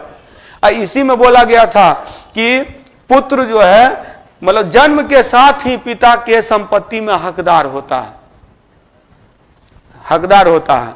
और इसने क्या किया था? महिलाओं को संपत्ति में अधिकार को नहीं स्वीकार किया था। जबकि वहीं दाय भाग जो है, दाय भाग का रचना क्यों कौन किया था? क्या नहीं, दाय भाग कौन? जिमुतवाहन। जिमुतवाहन जिमुतवाहन ने किया था दाय भाग की रचना। तो उसमें जो है उसमें स्वीकार किया गया स्त्री के साथ साथ पुरुष के साथ साथ स्त्री को भी। तो यहां याद रखेंगे विज्ञानेश्वर की पुस्तक है क्या? मिताक्षरा। अब बिलहन की पुस्तक है विक्रमांक देव चरित। विक्रमांक देव चरित, विक्रमांक देव चरित। और ये किसके दरबार में है? विक्रमादित्य षष्ठ के दरबार में, विक्रमादित्य सिक्स्थ के दरबार में। क्लियर? विक्रमादित्य सिक्स्थ के दरबार में कौन है? बिलहन। बिलहन। चलिए ठीक है, इतना पॉइंट इससे रिलेटेड हो जाएगा। इसके बाद हम लोग आते हैं, अच्छा, वातापी बादामी के चालुक्यों से ही वेंगी के चालुक्य का विकास हुआ था। वेंगी के चालुक्य का संस्थापक कौन है? विष्णुवर्धन। उतना ही पॉइंट आपके लिए इंपॉर्टेंट है वेंगी में, वेंगी में उतना ही इंपॉर्टेंट है। ये हो गया। अब चलते हैं हम लोग पाल वंश पे। पाल वंश, ठीक है। प्रतिहार का संस्थापक हरिश्चंद्र, गहरवाल का संस्थापक चंद्रदेव, चौहान का संस्थापक वासुदेव, चंदेल का संस्थापक नन्नोक, परमार का संस्थापक सियक या उपेंद्र राज। उसके बाद चालुक्य में अनिलवार के चालुक्य का संस्थापक मूलराज, कल्याणी के चालुक्य का संस्थापक तैलप द्वितीय, वातापी बादामी के चालुक्य का संस्थापक जयसिंह या पुलकेशिन प्रथम और वेंगी के चालुक्य का संस्थापक विष्णुवर्धन। ठीक है। नाउ पाल वंश, पाल और सेन वंश। पाल वंश का संस्थापक गोपाल है। गोपाल, ये गोलमाल वाला गोपाल नहीं है, ये उंगली दिखाए तो उंगली तोड़ दिया। ठीक है, तो गोपाल ये, लेकिन गोपाल जो है ये भी जिसकी लाठी उसकी भैंस में ही शासक बना था। समझ रहे हैं? मत्स्य न्याय, मत्स्य न्याय क्या बोलते पता है? मतलब हाँ जस्ट जो मत्स्य न्याय मतलब होता है कि छोटी मछली को बड़ी मछली खा जाती है। मतलब जब बंगाल में अराजकता का माहौल था, यानी जिसकी लाठी उसकी भैंस वाला कॉन्सेप्ट था, बंगाल बिहार में शुरू से ही रहा। ठीक है, तो ऐसे में क्या हुआ कि एक शक्तिशाली व्यक्ति हुआ गोपाल, जिसने अपने आप को राजा घोषित कर दिया। अब गोपाल का तो गोपाल मतलब वहां पर सब तक मतलब कि आपस में मारपीट कर रहे हैं, अराजकता वाली स्थिति है, एनार्की टाइप की स्थिति है। तो ऐसे में क्या हुआ कि एक शक्तिशाली व्यक्ति हुआ गोपाल, जिसने पाल वंश की स्थापना की। गोपाल के बाद धर्मपाल, धर्मपाल के बाद देवपाल, ये तीन महत्वपूर्ण शासक हैं, धर्मपाल और देवपाल। और उसके बाद एक आता है महिपाल। अब देखिए महिपाल दो जगह हो गया, देवपाल और देवपाल के बाद हुआ महिपाल। एक जगह कहां था? प्रतिहार शासक महिपाल था, लेकिन वो विद्वान भी है, ताकतवर भी है, ये कमजोर है। इसी के समय में अटैक किया था राजेंद्र चोल ने। राजेंद्र चोल ने गंगा तक के क्षेत्र को जीता था, बंगाल को जीता था। Bengal region of Ganga was defeated by one by Rajendra Chola. Rajendra Chola के द्वारा जीता गया था। ठीक है, गोपाल, धर्मपाल और देवपाल। इसमें याद रखेंगे धर्मपाल ने त्रिपक्षीय संघर्ष में भाग लिया और देवपाल जब तक शासक रहा कन्नौज, उस समय तक किसका रहा? पालों का रहा, पाल वंश का रहा। ठीक है, तो एक चीज याद रखेंगे, संस्थापक कौन था? गोपाल। गोपाल सबसे शक्तिशाली शासक था देवपाल, और शक्तिशाली धर्मपाल तो 2 बार हारा भी है ना, इसलिए सबसे शक्तिशाली नहीं होगा देवपाल। और 2-3 क्वेश्चन ही बनता है। एक सो याद रखिएगा, ओदंतपुर अब चूंकि बिहार से रिलेटेड है तो इसका एक एक पॉइंट आप लोग के लिए इंपॉर्टेंट है, एक एक लाइन इंपॉर्टेंट है। शशांक की मृत्यु के बाद, after the death of Shashank, there was a condition of anarchy, अव्यवस्था था, अराजकता थी। एंड इन दैट टाइम, इस समय में बोला जाता है कि Gopal became the king of Bengal, Gopal Bengal का शासक बना, और he was the founder of Pala dynasty, वो पाल वंश का संस्थापक था। और गोपाल का पुत्र हुआ धर्मपाल, जो कि इस वंश का पहला शक्तिशाली शासक था। हाँ, हालांकि वत्सराज और नागभट्ट द्वितीय ने उसको पराजित किया, although he was defeated by Vatsaraja and Nagabhata second, who Dharmapala. और साथ ही साथ इसने क्या किया, ध्रुव और गोविंद तृतीय के सामने में इसको सरेंडर करना पड़ा। लेकिन इसके बावजूद सबसे ज्यादा लाभ इसी को मिला त्रिपक्षीय संघर्ष का। और उसके बाद याद रखेंगे, गोपाल ने ओदंतपुरी में एक बौद्ध विहार की स्थापना की, जिसे धर्मपाल और देवपाल ने पूर्ण किया। ओदंतपुरी, एक तो याद रखिएगा, ओदंतपुरी कहां पर है, बिहार शरीफ में ओदंतपुरी। तो ओदंतपुरी में एक बौद्ध विहार का निर्माण करवाया था, किसने, गोपाल ने। और इसमें याद रखिएगा, इसमें तीनों की भूमिका है, तीनों की भूमिका है। गोपाल ने नींव रखी थी और इसको पूरा किया था धर्मपाल और देवपाल ने। और याद रखिएगा, हाँ, धर्मपाल ने सोमपुरी के बौद्ध विहार का निर्माण करवाया, सोमपुरी। और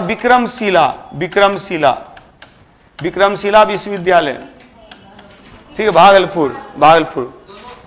मैंने कल कहा भी था कि इसको मैं करवाऊंगा, जो लोग पढ़ के आएंगे और मजा आ रहा होगा, पूरी तरह से याद हो जाएगा। एक्चुअली इतना न पॉइंट है कि दिमाग में बैठता नहीं, इसलिए बार बार देखने की जरूरत है। वीडियो भी अपलोड हो रहा है तो आप लोग बार बार उसको देख सकते हैं। और रही बात, हाँ क्या, हाँ, बंगाल। तो सोमपुरी का बौद्ध विहार और विक्रमशिला यूनिवर्सिटी भी है, विक्रमशिला यूनिवर्सिटी यही जो भागलपुर में है। विक्रमशिला यूनिवर्सिटी की स्थापना किसने किया था, धर्मपाल।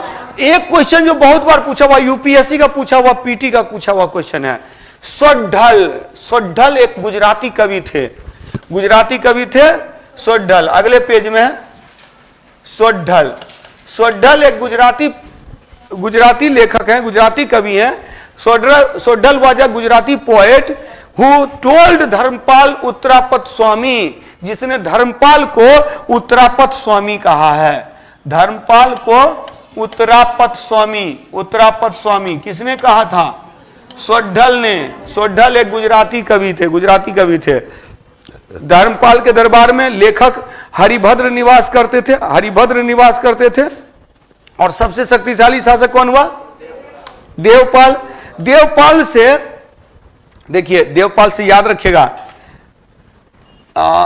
जावा सुमात्रा में याद रखिएगा, जावा सुमात्रा में एक श्रीविजय वंश था, मतलब श्रीविजय क्षेत्र था।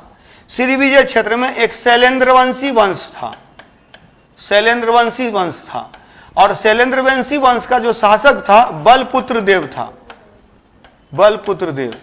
तो बलपुत्र देव रूलर था, ruler was Balputra Dev. Dynasty was Shailendra dynasty, Shailendra वंश। और region was Srivijaya in Java Sumatra क्षेत्र में श्रीविजय क्षेत्र था, श्रीविजय। और इस श्रीविजय के शैलेंद्रवंशी शासक बलपुत्र देव ने 5 गांव की आय दान में प्राप्त की, किसके द्वारा, देवपाल के द्वारा। तो बोला जाता 5 गांव की आय, मतलब income of 5 villages were given to Balputra Dev by Devpal for the construction of Bauddh vihar. तो बौद्ध विहार के निर्माण के लिए इसने 5 गांव की आय दान में दिया था। अच्छा, इसके बाद आया महिपाल किसके बाद आया, देवपाल के बाद। और महिपाल के समय में देखिए, महिपाल से 2 पॉइंट बनता है। महिपाल के ही दरबार में जीमूत वाहन था। महिपाल कमजोर भी है, पराजित हुआ, लेकिन महिपाल के दरबार में जीमूत वाहन है। और जीमूत वाहन ने किसकी रचना की, दायभाग की रचना की। दायभाग जो है वो एक लॉ बुक है, हिंदू लॉ बुक है, हिंदू कानून ग्रंथ है। दायभाग एक, अब देखिए ये भी एक क्वेश्चन यूपीएससी इस टाइप का देता है ना, तो दे देगा कि दाय भाग, मिताक्षरा और कोई स्मृति दे दिया, पराशर स्मृति, ये कि इस किताब को किस श्रेणी में रखा जाएगा, तो हिंदू कानून ग्रंथ के अंतर्गत हिंदू कानून ग्रंथ है। मिताक्षरा, दाय भाग और जितना स्मृति ग्रंथ है सब हिंदू कानून ग्रंथ है। मनु स्मृति, याज्ञवल्क स्मृति, पराशर स्मृति, नारद स्मृति, तो ये सब स्मृति, जितना स्मृति है ना सब कानून ग्रंथ है, हिंदू लॉ बुक है। और जिसमें सबसे हार्ड कौन है, तो मनु स्मृति पूरा हार्ड एंड फास्ट रूल है उसमें।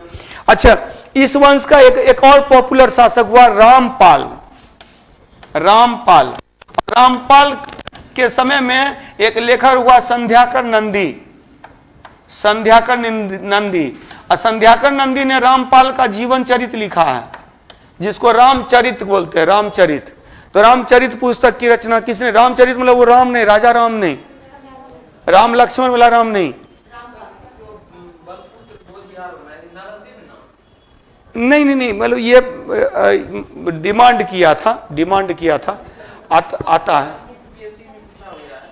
हाँ, नालंदा में ही जो बौद्ध विहार का निर्माण, एक्चुअली ये जो रीजन था ना बौद्ध क्षेत्र में, बुद्धिज्म, इसके लिए उसने केवल देवपाल से नहीं लिया है, मदद लिया है वो इससे भी, हाँ नहीं, चोल शासक से भी मदद लिया है। चलिए आगे देखते हैं, नेक्स्ट पॉइंट याद रखिएगा। तो रामपाल, तो ये हो गया ना, गोपाल, धर्मपाल, देवपाल, महिपाल और एट लास्ट आ गया रामपाल का दरबारी लेखक संध्याकर नंदी ने रामचरित पुस्तक की रचना की। ढेर सारे बुक हो गए।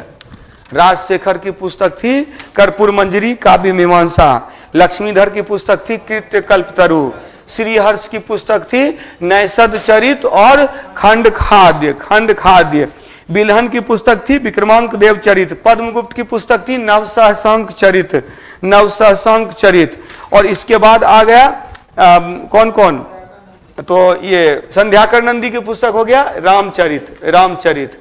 तो इतना, और दाय भाग किसका हो गया, जीमूत वाहन की पुस्तक हो गया दाय भाग, विज्ञानेश्वर की पुस्तक हो गया मिताक्षरा।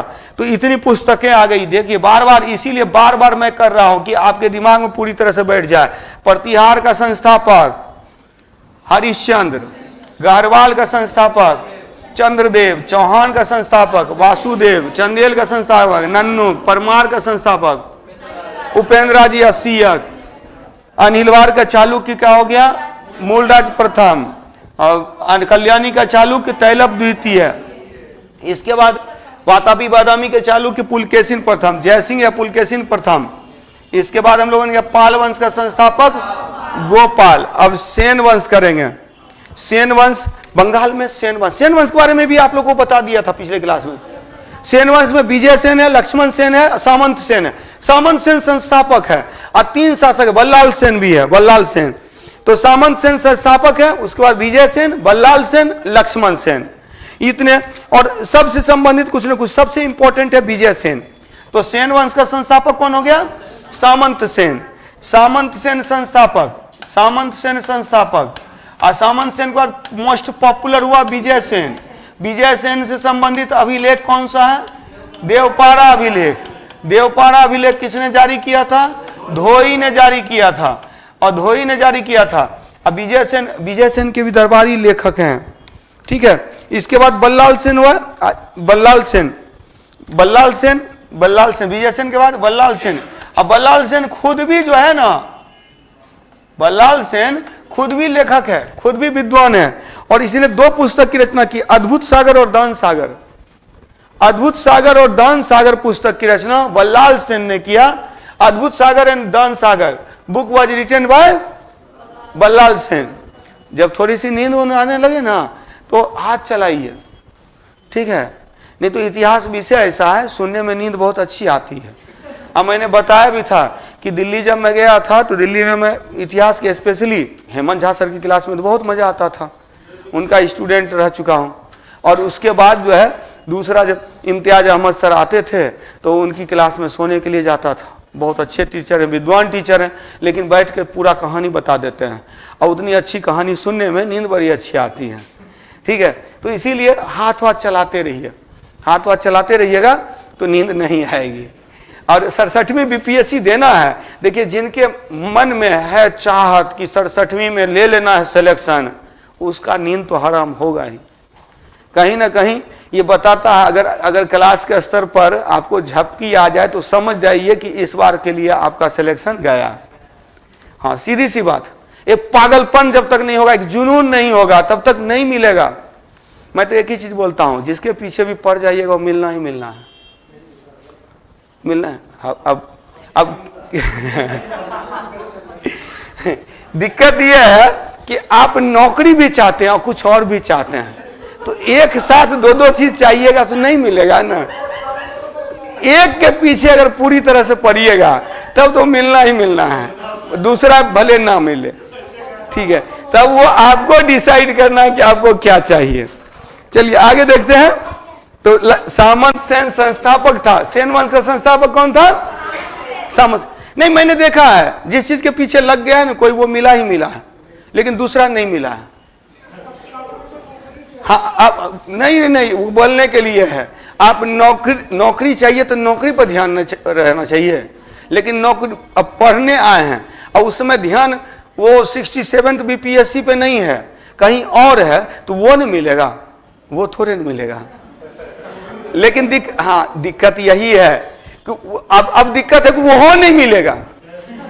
इसीलिए कि आप, मैंने क्या कहा, किसी पे भी 100% आप समर्पित रहिएगा तो वो मिलना ही मिलना। 100% रहिएगा नहीं। देखिए ऐसा भी हुआ है कि नौकरी छोड़ करके दूसरे पर जब रहे लोग समर्पित, वो मिल गया है, बाद में उनकी नौकरी करनी पड़ी, ये भी बात है। तो आगे चलिए, समझदार को इशारा ही काफी है। अब किसी और की नौकरी करनी है तो वो मिल जाएगा। चलिए आगे देखिए। तो सेन वंश का संस्थापक कौन था? सामंत सेन। विजय सेन इसका हुआ पॉपुलर शासक, शक्तिशाली शासक। उसके बाद हुआ बल्लाल सेन। बल्लाल सेन के बाद लक्ष्मण सेन। हाँ, याद रखेंगे कि विजय सेन से संबंधित देवपारा अभिलेख है जो धोई के द्वारा लिखित है, और विजय सेन के बाद बल्लाल सेन ने खुद 2 पुस्तक की रचना की, दान सागर और अद्भुत सागर। दान सागर और अद्भुत सागर पुस्तक की रचना की, दान सागर और अद्भुत सागर। और लक्ष्मण सेन, बल्लाल सेन के बाद कौन है? लक्ष्मण सेन। और लक्ष्मण सेन का समकालीन लेखक है 3 लेखक यहां दिया हुआ, जयदेव, धोई, हलायुद्ध। जयदेव, बहुत बार पूछा हुआ क्वेश्चन, जयदेव गीत गोविंद की रचना किया था। धोई ने पवन पुत्र की रचना किया, और हलायुद्ध ने ब्राह्मण सर्वस्व पुस्तक की रचना की। ठीक है, तो लक्ष्मण सेन के दरबारी थे, लेखक थे, विद्वान थे। जयदेव, धोई, हलायुद्ध। जयदेव ने गीत गोविंद की रचना की, धोई ने पवन पुत्र की रचना की, पवन दूत की रचना की, और हलायुद्ध ने ब्राह्मण सर्वस्व की रचना की। क्लियर? तो ये हो गया पाल और सेन वंश हो गया, पाल और सेन वंश। चलिए, तो पाल सेन वंश के बाद अब हम लोग चलते हैं ऊपर, कश्मीर पहुंचते हैं। कश्मीर में देखिए, कारकोट, उत्पल, लोहार। मैंने बताया था ना, कारकोट नाम ही दुर्लभ है, संस्थापक दुर्लभ वर्धन। उत्पल वंश का संस्थापक अवंती बर्मन, और लोहार वंश का संस्थापक संग्राम राज। लोहार बनाएंगे हथियार होगा संग्राम, लोहार वंश संग्राम राज। क्लियर? तो कारकोट वंश का दुर्लभ वर्धन। हालांकि देखिए, कारकोट वंश का जो सबसे पॉपुलर शासक है ललितादित्य मुक्तापीड़। क्या है? ललितादित्य मुक्तापीड़। नाम ही हास्यपूर्ण लग रहा है, ठीक है, तो याद रखेंगे, नाम ही हास्यपूर्ण लग रहा है, परिहासपूर्ण लग रहा है। इसने परिहासपुर नगर बसाया था। किसने? ललितादित्य मुक्तापीड़ ने। और कश्मीर के सूर्य का मार्तंड मंदिर ये बनाया था ललितादित्य मुक्तापीड़ ने। तो कारकोट वंश का संस्थापक है Durlabh Vardhan was the founder of Karkot dynasty and the most popular ruler was Lalitaditya Muktapid. कौन है?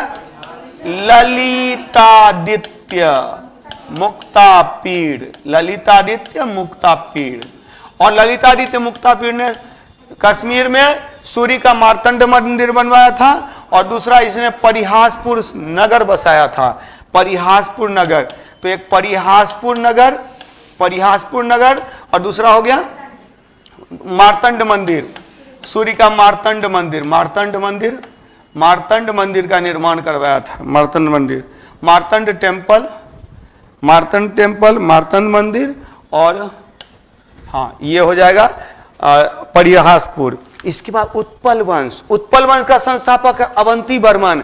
उत्पल वंश में ही क्षेमेंद्र गुप्त है। कौन है? क्षेमेंद्र गुप्त की पत्नी थी रानी दिद्दा।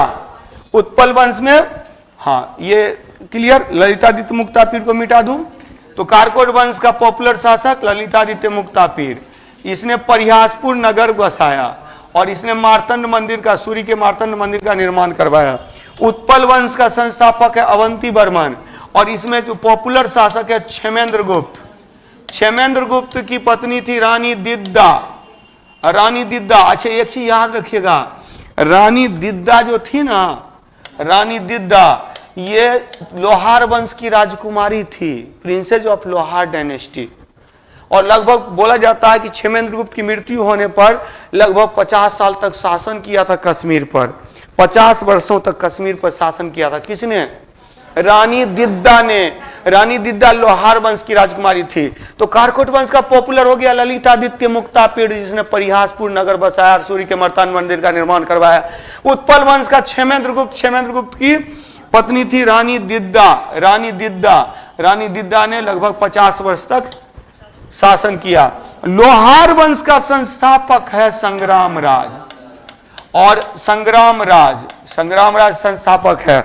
इसमें इसी में मैंने बताया था हर्ष शासक हुआ था, सबसे लोकप्रिय शासक हुआ हर्ष। और हर्ष को क्या कहते हैं? कश्मीर का नीरो। हीरो नहीं है, जीरो है, नीरो है। तो नीरो का मतलब हो गया लापरवाह। हम मैंने बताया भी था, नीरो का कथन है कि जब रोम जल रहा था, when Rome was burning, he was playing flute, तो वो बांसुरी बजा रहा था। रोम जल रहा था तो नीरो बांसुरी बजा रहा था, तो मतलब लापरवाह शासक था। हर्ष भी लापरवाह है, लेकिन हर्ष ने एक काम किया था, इसने कलहन को संरक्षण दिया था। कलहन की पुस्तक है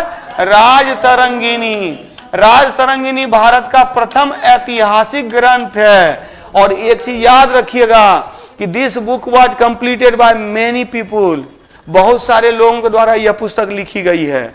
कश्मीर का इतिहास लिख दिया, जहां तक ये था वहां तक लिख दिया। ये मर गया तो इसके बाद का इतिहास कोई और लिखा, उसके बाद का इतिहास कोई और लिखा, तो अनेक राइटरों ने इसको पूरा किया है। और ये जो राजतरंगिनी है वो प्राचीन काल से लेकर 12वीं सदी तक का कश्मीर का इतिहास है। तो कश्मीर का इतिहास है, क्लियर।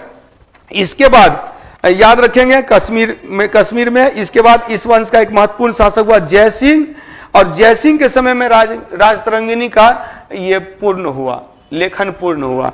और फिर कश्मीर से संबंधित 3 प्रमुख लेखक इतिहासकार हैं, एक क्षेमेंद्र है, सोमदेव है और कलहन है। कलहन से संबंधित पुस्तक राजतरंगिनी, और सोमदेव का कथा सरित सागर है, बृहत कथा मंजरी है क्षेमेंद्र का। चलिए ठीक है, तो ये हो गया आपका कश्मीर हो गया। अब कश्मीर के बाद आते हैं हम लोग उधर शाही वंश बच गया, जो बच गया उसको कंप्लीट करते हैं फटाफट, आज कंप्लीट हो जाएगा। शाही वंश के बारे में याद रखें। शाही वंश का संस्थापक कल्लर, और इसके शासक के बारे में मैंने बताया था देवपाल, कौन? आनंदपाल, जयपाल और आनंदपाल। ठीक है, तो जयपाल और आनंदपाल इसके प्रमुख शासक हैं। और जयपाल और आनंदपाल ने ही राजपूतों का संघ बनाया था। तो शाही वंश का संस्थापक हो गया कल्लर, और इसी शाही वंश के शासकों के विरुद्ध पहला अभियान, first victory, first fight against राजपूतों के विरुद्ध पहली फाइट जो करता है कौन करता है? तो शाही वंश के शासक करते हैं, जयपाल, आनंदपाल, जयपाल और आनंदपाल, याद रखिएगा, जयपाल तथा आनंदपाल, जयपाल तथा आनंदपाल। इसमें एक पॉइंट याद रखिएगा, जयपाल ने जयपाल और आनंदपाल ये दोनों महमूद गजनबी के विरुद्ध राजपूतों का संघ बनाया। जब हार गया सुसाइड कर लिया, हाँ आत्मदाह कर लिया, खुद को जला लिया। तो ये ठीक है, बुरी तरह से हराया था महमूद गजनबी ने इसको। और इसकी राजधानी उद्भांडपुर थी, उद्भांडपुर इसकी राजधानी थी, उद्भांडपुर, उद्भांडपुर इसकी राजधानी थी। मुल्तान वाला क्षेत्र, पंजाब वाला क्षेत्र, थोड़ा सा कश्मीर वाला क्षेत्र, ये सब हिंदू शाही वंश के अंतर्गत था। और मेन रोल में यही रहते थे गेट कीपर में। हालांकि गेट कीपर किसको बोला गया था? प्रतिहार को। लेकिन देखा जाए तो महमूद गजनबी के आने वक्त सबसे सामने में यही पड़ता था, तो आगे बढ़ता था, इसको हरा के जाता था। हार गए तो राजपूत शासक हैं, शान चली गई, जाकर सुसाइड कर लेते थे।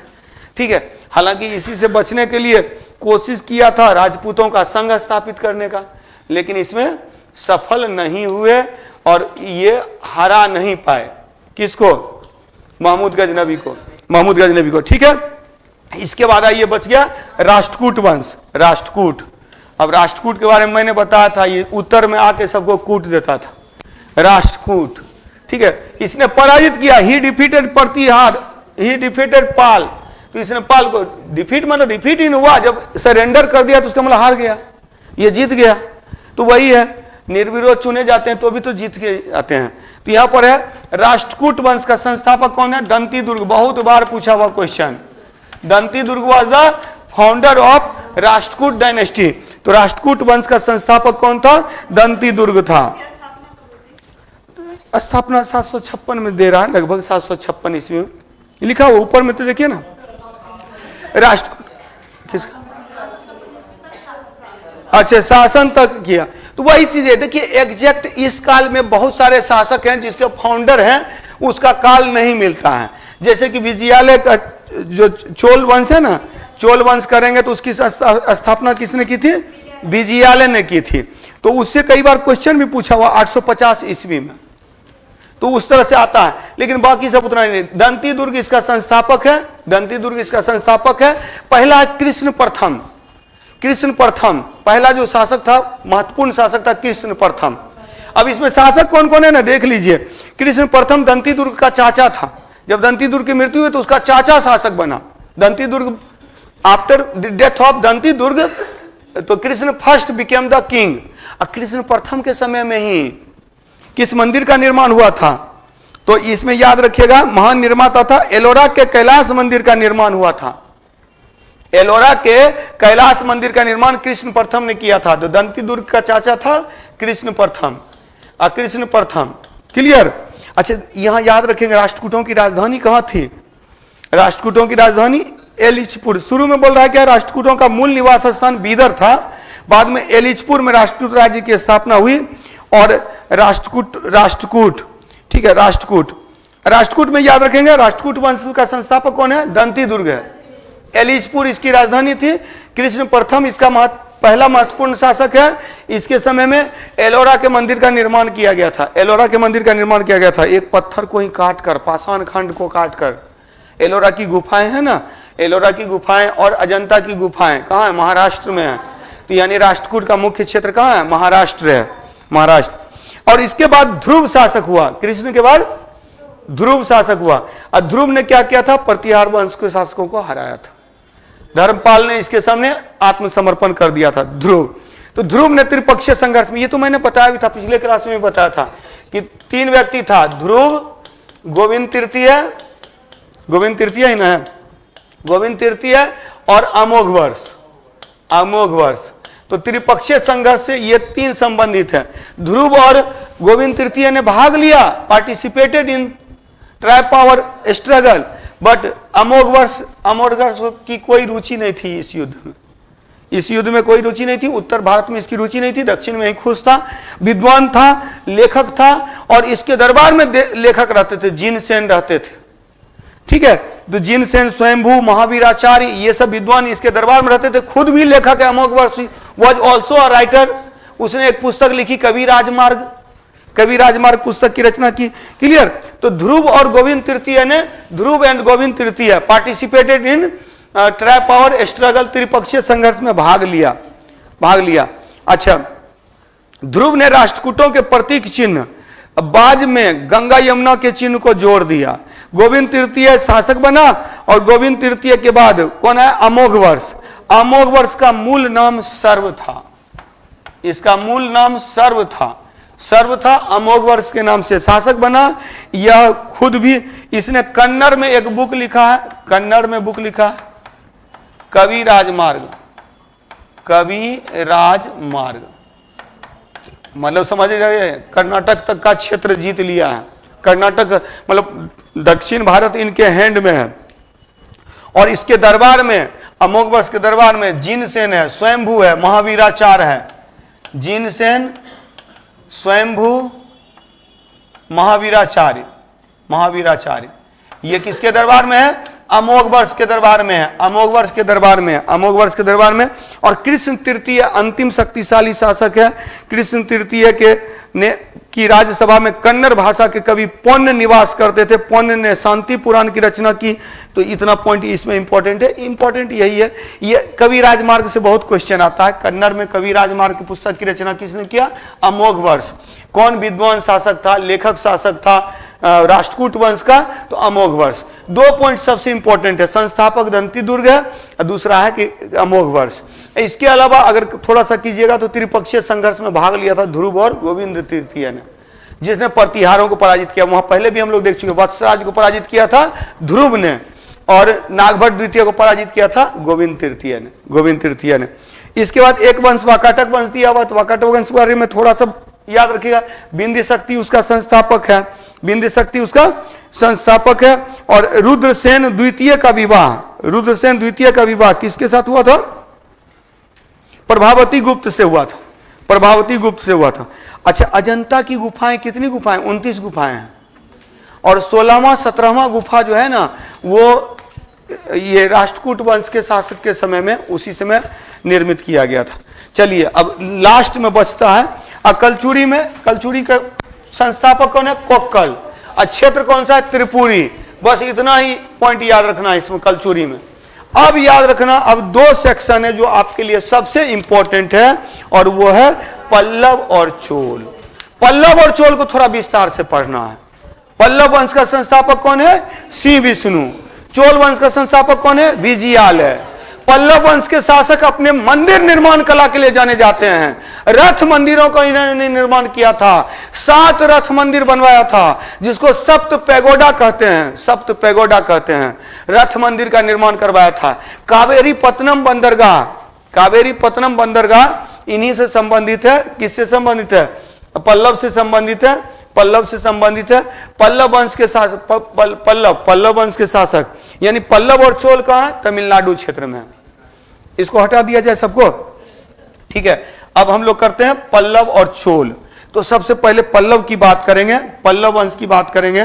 तो पल्लव वंश का संस्थापक सिंह विष्णु के दरबार में किरात अर्जुनियम के लेखक भारवी रहते थे। पिछले क्लास में भी मैंने बताया था, भारवी। क्लियर। तो पल्लव वंश का संस्थापक कौन है? Simha Vishnu was the founder of Pallava dynasty. In the court of Simha Vishnu के दरबार में कौन रहता था? भारवी रहता था, भारवी लेखक था। सिंह विष्णु के दरबार में भारवी लेखक था। भारवी की पुस्तक कौन सी है? किरातार्जुनियम। किरात मतलब जंगली होता है। किरातार्जुनियम। संस्कृत के महाकवि भारवी निवास करते थे। मामल। अच्छा, एक चीज और याद रखिएगा, इनकी पल्लवों की राजधानी हो गई थी महाबलीपुर। अब महाबलीपुर को ये लोग मामल।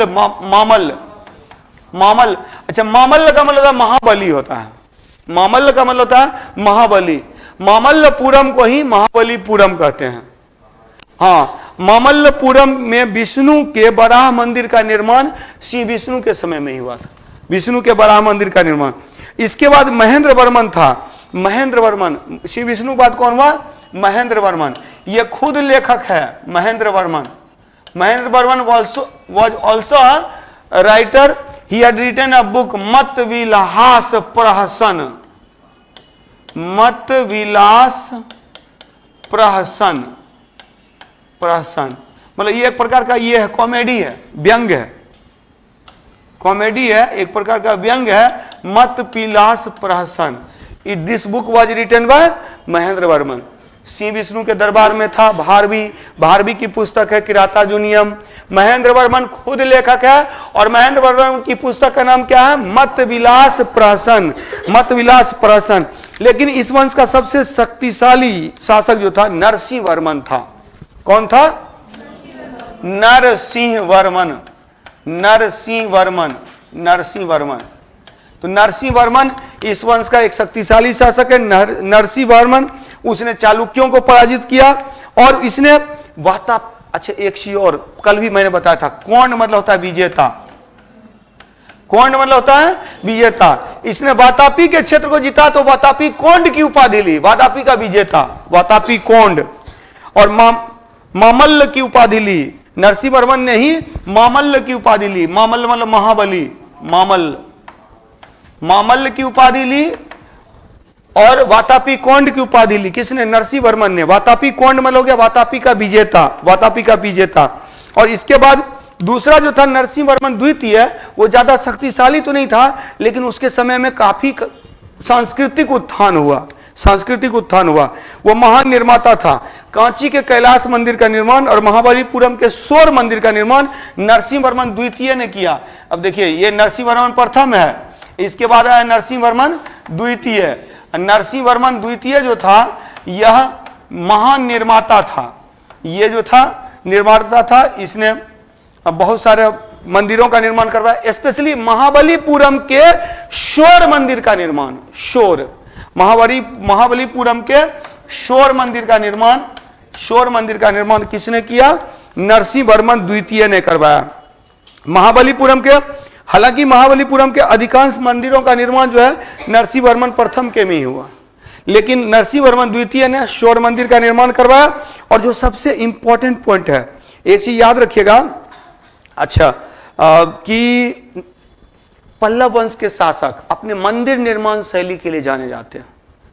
पल्लव वंश के शासक अपने मंदिर निर्माण शैली के लिए जाने जाते हैं। पल्लव वंश के शासक अपने मंदिर निर्माण शैली के लिए जाने जाते हैं। पल्लव वंश, पल्लव वंश में मंदिर निर्माण शैली, मंदिर निर्माण शैली यानी temple construction art, temple construction art, मंदिर निर्माण शैली। और इसमें कौन कौन शैली था? 4 प्रमुख शैली है, 4 प्रमुख शैली है। क्लियर? इसमें देखिए पहला है महेंद्र वर्मन शैली, महेंद्र वर्मन शैली, महेंद्र वर्मन शैली। फिर मामल्ल शैली, मामल्ल शैली, मामल्ल शैली। फिर राजसिंह शैली, नंदी, हाँ नंदी वर्धन शैली, नंदी वर्मन शैली, नंदी वर्मन शैली। देखिए लास्ट, पहला और लास्ट तो ये है कि अपने नाम पे ही कर दिया था। ये कर दिया था महेंद्र वर्मन ने, ये कर दिया था नंदी वर्मन ने। तो महेंद्र वर्मन शैली महेंद्र वर्मन के द्वारा और नंदी वर्मन शैली नंदी वर्मन के द्वारा शैली। अब यहां पर याद रखिएगा कि मामल्ल शैली महाबली की उपाधि किसने लिया था? नरसिंह वर्मन प्रथम ने, नरसिंह वर्मन प्रथम। और ये राजसिंह शैली हो गया नरसिंह वर्मन द्वितीय, नरसिंह वर्मन द्वितीय, नरसिंह वर्मन द्वितीय। तो ये याद रखेंगे, पल्लव वंश के शासक मंदिर निर्माण शैली के लिए जाने जाते हैं। महेंद्र वर्मन शैली का निर्माण महेंद्र वर्मन ने किया, मामल्ल शैली का निर्माण नरसिंह वर्मन प्रथम ने करवाया और राजसिंह शैली का निर्माण नरसिंह वर्मन द्वितीय ने करवाया, नंदी वर्मन शैली का निर्माण नंदी वर्मन ने करवाया। तो यहां पर यही है और यहां पर नंदी वर्मन ही। क्लियर? ये 2 याद रखिएगा। और सबसे इंपॉर्टेंट है नरसिंह वर्मन प्रथम ने मामल्लपुर यानी महाबलीपुरम का निर्माण करवाया और वहां मठ रथ मंदिरों का निर्माण करवाया। ये जो नरसिंह वर्मन प्रथम है ना, इसने महाबलीपुरम की स्थापना की और महाबलीपुरम में रथ मंदिर का निर्माण करवाया। रथ मंदिर में ये किससे संबंधित है? 7 मंदिर है, 7, 5 पांडव, 1 कुंती और 1 द्रौपदी। 5 पांडव मतलब 5 रथ है, 7 रथ है। युधिष्ठिर रथ, भीम रथ, अर्जुन रथ, नकुल रथ, सहदेव रथ, कुंती रथ, द्रौपदी रथ, जिसमें सबसे छोटा द्रौपदी रथ है, सबसे महत्वपूर्ण युधिष्ठिर रथ। इसी को सप्त पैगोडा कहते हैं। इसे सप्त पैगोडा कहते हैं। सप्त पैगोडा सब दिया हुआ है यहाँ पर, सामूहिक रूप से इसे सप्त पैगोडा कहते हैं। तो रथ मंदिरों का निर्माण किसने करवाया? नरसिंह वर्मन प्रथम ने करवाया। और एट लास्ट हम लोग करते हैं चोल वंश करते हैं। तो चोल वंश में याद रखिएगा, चोल वंश का संस्थापक Vijayalaya was the founder of Chola dynasty. Chola वंश का संस्थापक कौन है? विजयालय है। और इसके बाद परांतक प्रथम जो था ना, मदुरई कोंड। देखिए दक्षिण में मदुरई था, मदुरई के क्षेत्र को जीता था परांतक ने, तो परांतक को मदुरई कोंड कहते हैं। परांतक मदुरई कोंड के नाम से जाना जाता है। क्लियर? तो चोल शासकों का संस्थापक, एक तो चोल पहले के थे, संगम काल के चोल थे। ये चोल कौन है? विजयालय वाले चोल हैं। 850 ईस्वी में, इन 850 AD, 850 ईस्वी में विजयालय ने चोल वंश की स्थापना की। Chola dynasty was established by Vijayalaya ने चोल वंश की स्थापना की। आदित्य प्रथम इसके बाद शासक हुआ। इंपॉर्टेंट शासक, पहला इंपॉर्टेंट शासक है परांतक ने क्या किया था? मदुरई कोंड की उपाधि ली थी। परांतक ने मदुरई कोंड की उपाधि ली। परांतक प्रथम ने मदुरई कोंड की उपाधि ली। इसके बाद है राजराज प्रथम, राजराज के बाद राजाधिराज, राजेंद्र प्रथम, राजराज के बाद राजेंद्र प्रथम, और राजेंद्र प्रथम के बाद है राजाधिराज। यही 3 ही ज्यादा इंपॉर्टेंट, ये 2 ही इसमें सबसे ज्यादा इंपॉर्टेंट है, राजराज प्रथम और राजेंद्र प्रथम। राजराज प्रथम से रिलेटेड याद रखिएगा, राजराज से प्रथम से रिलेटेड कौन सा है? राजराज प्रथम ने बृहदेश्वर मंदिर का निर्माण करवाया था। बृहदेश्वर मंदिर का निर्माण किसने करवाया? राजराज प्रथम ने बृहदेश्वर मंदिर का निर्माण कराया। कहां? तंजौर में। कहां करवाया था? तंजौर में। तंजौर को ही तंजावुर कहते हैं। तंजौर में बृहदेश्वर मंदिर क्या है? शिव मंदिर है। डेट मीन्स की दे वेर शैव, ये लोग शैव थे। Shiva temple was established in Tanjore में शिव मंदिर की स्थापना की गई, which was called Brihadeshwara temple, जिसे बृहदेश्वर मंदिर कहते हैं। अब Brihadeshwara temple is also called Rajarajeshwara temple. Brihadeshwara मंदिर को ही राजराजेश्वर मंदिर भी कहते हैं। क्लियर? बृहदेश्वर मंदिर। तो इतना पॉइंट याद रखिएगा। और उसके बाद फिर राजेंद्र के बारे में बताए थे। राजेंद्र चोल यहां से आके यहां तक के क्षेत्र को जीता था। महिपाल में गंगा तक के क्षेत्र को जीता, तो ये कहलाया गंगई कोंड, गंगा का विजेता। गंगई कोंड चोल कहलाया। और इसने गंगई कोंड चोलपुरम शहर की स्थापना की। गंगई कोंड चोलपुरम की स्थापना किसने करवाया? राजेंद्र चोल ने, राजेंद्र प्रथम ने। क्लियर? राजेंद्र प्रथम ने। और राजेंद्र प्रथम के बाद सोमेश्वर है, वीर राजेंद्र है, ये सब फिर उतना इंपॉर्टेंट है। हाँ, एक और पॉइंट राजेंद्र चोल से मैंने बताया था कि राजेंद्र चोल ने क्या किया था? श्रीलंका तक के क्षेत्र को जीता था। श्रीलंका की राजधानी पहले अनुराधापुर थी। अनुराधापुर की जगह पर राजधानी बनाया। श्रीलंका की राजधानी किसको बनाया? पोलनरुआ को राजधानी बनाया था। पोलनरुआ। क्लियर? असली चीज अभी तक बताया ही नहीं। चोल वंश से संबंधित 3 प्रश्न आता है। सबसे ज्यादा जो पूछा हुआ 3 क्वेश्चन है। पहली बात तो ये कि चोल वंश के शासन स्थानीय शासन के लिए जाने जाते हैं। चोल वंश के शासक स्थानीय शासन के लिए जाने जाते हैं, लोकल गवर्नेंस, स्थानीय शासन, स्थानीय शासन या स्थानीय स्वायत्तता, लोकल गवर्नेंस, लोकल ऑटोनॉमी के लिए जाने जाते हैं चोल वंश के शासक। 3 पॉइंट से सबसे ज्यादा क्वेश्चन आता है। एक पॉइंट आप लोगों को शुरू में मैंने बता दिया, बृहदेश्वर मंदिर।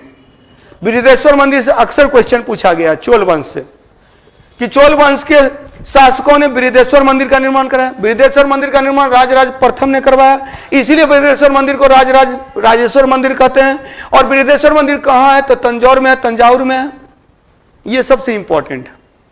दूसरा है कि चोलों ने स्थानीय शासन की नींव डाली, लोकल गवर्नेंस की नींव डाली। इन्होंने क्या किया कि अपनी नौसेना को मजबूत किया और श्रीलंका तक के क्षेत्र को जीता।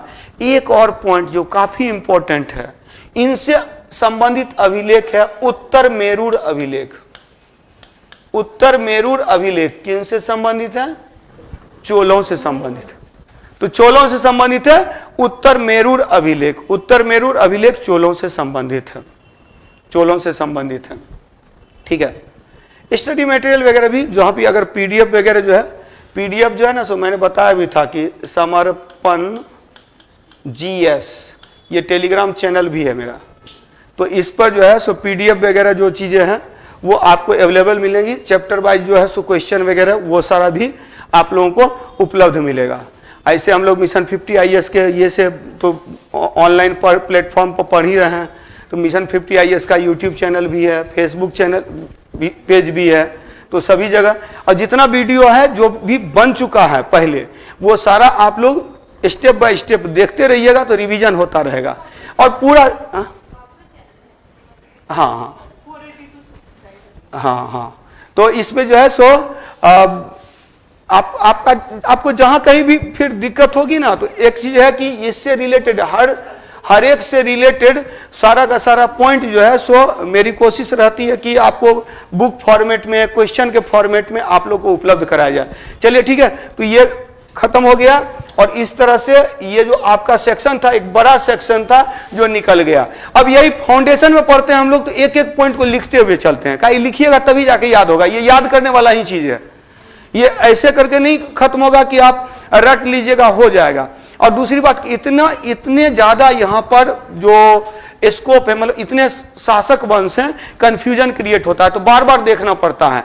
और स्पेशली जो सबसे ज्यादा अगर लेखक और उसके पुस्तकों का नाम आता है तो यहीं से आता है। ठीक है, तो आज इतना ही रखते हैं।